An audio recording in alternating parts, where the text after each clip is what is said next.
Dando continuidade à série de vídeos sobre exaustão mental por causa do trabalho, neste vídeo eu quero falar sobre a obra O Quarto de Despejo e eu tenho uma novidade. Eu vou continuar falando sobre esse tema a partir desta literatura, a partir deste tema, aliás, a partir desta obra mesmo, porque existem vários desdobramentos e uma abordagem que para mim é extremamente essencial para os dias de hoje, que é a exaustão mental, não apenas pelo trabalho em si, mas pelo entorno, pelo que está em volta da gente, que muitas vezes não é só o trabalho, né? Quem hoje trabalha para sobreviver sabe muito bem o que é exaustão mental, compreende isso. Mães que são mães solo no Brasil de hoje, no Brasil que foi ontem, no Brasil que provavelmente pode ser o de amanhã também para muitas pessoas ainda, sabe e saberão o que é esse tipo de exaustão. Você trabalhar para ter que sustentar o seu filho e você não ter nem a possibilidade de ficar doente, a possibilidade de descansar, a possibilidade de ter uma vida de Helena. Helena, da novela das 9, do Manuel Carlos, de falar assim, quer saber? Vou tirar 10 dias de férias, vou tirar uma folguinha. Não, isso não existe para quem realmente trabalha para sobreviver. Muitos pais de família também, e pessoas que às vezes vivem sozinhas, mas que não têm possibilidades de realmente ter um descanso, de relaxar, de poder ver o mundo de outra maneira.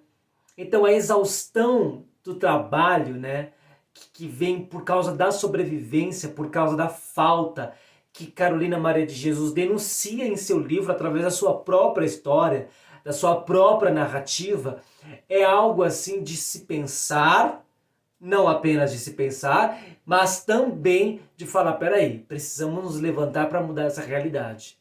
Precisamos mexer os nossos pauzinhos, fazer alguma coisa para que essa realidade ela seja mudada de alguma maneira, né? E para por maior número de pessoas possíveis, porque existem muitas pessoas que precisam desta ajuda, deste fomento.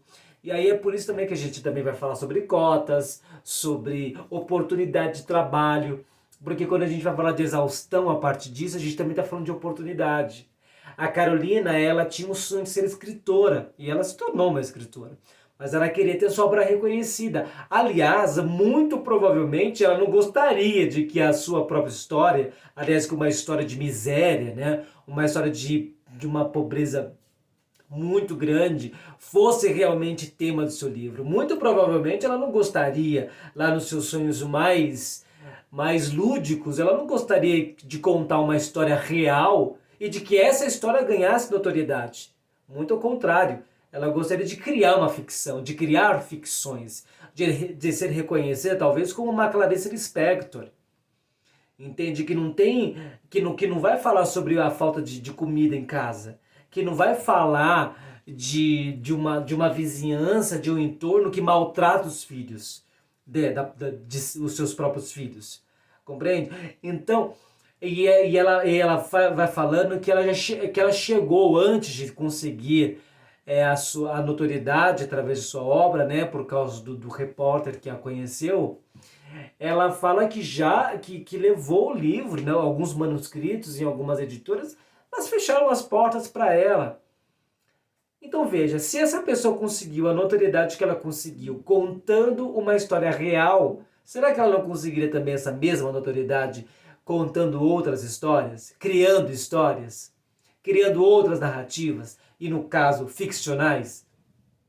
Fica aí a reflexão. Então a gente precisa compreender que a falta de oportunidades ela é um problema no Brasil e em qualquer sociedade.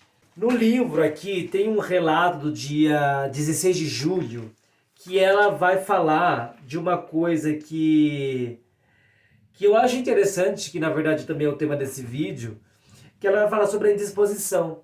A indisposição, a palavra indisposição é uma palavra que se repete nesse mesmo dia.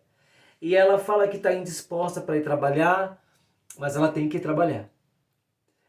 Então, Como não falar de exaustão mental por causa do trabalho, sem falar da indisposição que ela nasce antes do trabalho? Porque você tem que fazer. Se você não fizer, quem é que vai fazer? E aí ela vai vender algumas latas, ganha 13 cruzeiros e precisa comprar pão, leite e sabão. E depois ela fala assim, ó, cata papel, lavo roupa para 2 jovens, permaneço na rua o dia todo. E estou sempre em falta. Como não falar da exaustão mental por causa do trabalho, que nasce a partir da falta?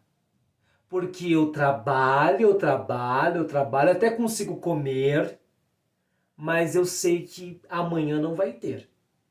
Portanto, se amanhã eu nascer, eu acordar com uma dor insuportável, que eu de repente não consiga me levantar da cama, acabou, ninguém come nessa casa. Ninguém come, ninguém vive. E aí depois ela vai dizer uma coisa que me choca muito, né? E que só quem não consegue compreender isso minimamente e ter um mínimo de sensibilidade não vai realmente se doer com isso. Ela diz assim, a Vera é a filha dela. A Vera não tem sapatos e ela não gosta de andar descalça. Significa então o quê? Que o andar descalça, é o comum. É a regra. É a regra. Claro, por causa da escassez, por causa da necessidade. Depois ela fala assim, depois ela volta para casa, tudo mais, aí num determinado momento desse mesmo dia, que foi dia 16 de julho, ela fala assim, saí indisposta, com vontade de deitar, mas o pobre não repousa, não tem o privilégio de gozar descanso. Eu estava nervosa interiormente e ia maldizendo a sorte. Esse trecho já fala por si mesmo. Depois ela vai pegar doação de alimentos na Rua Vergueiro, num centro espírita. Ela vai falar que vai pedir pão no mercadinho, né? Vai pedir fiado, enfim. E ela vai falar, nesse mesmo dia, ela também fala que ela precisa de um melhoral. Eu acho que é melhoral que fala. Aqui ela escreve como melhorai, mas é um remédio, enfim, um Dorflex, por exemplo. Porque ela se sente muito indisposta, mas ela precisa trabalhar. Gente, assim, não tem como não você buscar uma nova consciência social e também compreender melhor a sua vida a partir de uma perspectiva como essa. Como é que é? Você trabalha para sobreviver? Você está trabalhando para sobreviver? Essa é a regra. Por que essa é a regra? Essa é a regra porque você é preguiçoso? Porque você é preguiçosa? Essa é a regra porque você não quer trabalhar? Porque você não gosta de trabalhar? Porque você... enfim, porque você não quer? Ou é porque realmente você bate nas portas, você está fazendo um movimento e não surge resposta, não tem uma devolutiva positiva? É claro que a gente muitas vezes vai rasgar os pulsos para poder sair de situações como essa. Mas a gente também precisa compreender o que o nosso contexto tem a ver com isso, com a nossa realidade pessoal.